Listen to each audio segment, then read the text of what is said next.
Wij zijn met de Varia Nova paard en dat is daar heb ik een stichting opricht, een stichting Varia Nova. Deze boot die heb ik al een tijdje en nou ja, eigenlijk ben ik wat achterop rijden met de plan. Dus nou ja, om het schip helemaal klaar te maken om ik mijn gasten te varen, nou, dan moet er gewoon een heel soort yield bij. En een soort werk. En nou, daar moeten we gewoon fondsen voor ons spreken en dan moeten we zien of we donateurs krijgen. Om het al je wat rapper klaar te krijgen. Het is een zeeskip, het is een Deense coaster en het is een gastanker. Er zit een gastank in het room, en vervoerde vloeibaar gas. En ja, het is een heel compact schip. Nou, het is, als de oude metingen, nou, het is 34 meter lang en 60 breed. Maar het is heel heeg, dus het heeft een heel soort ruimte, het heeft meerdere verdiepingen. En kist eigenlijk op een lietse oppervlak een heel soort dingen kwijt. De Varia Nova is het eindzet in Ljouwert en vaart via Dokkum naar het Lauwersmaar. Dit doen ze in combinatie met de Noorderreed. En dat zijn lietse zielbootjes die dan op Lauwersmaar komen ze al je bij elkaar en dan zielen ze en zielen roeien.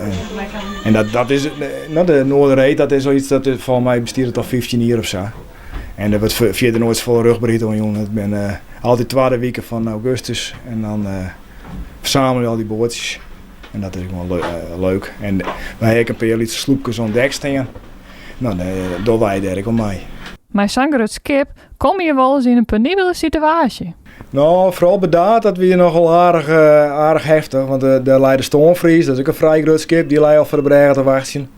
En wij gingen al aankondigen dat we er aankwamen, maar de bregenwachter die liet wel van de Dokkumerkant de eerste boten trouwen. Daar weet ik nog een hele breed niet bij.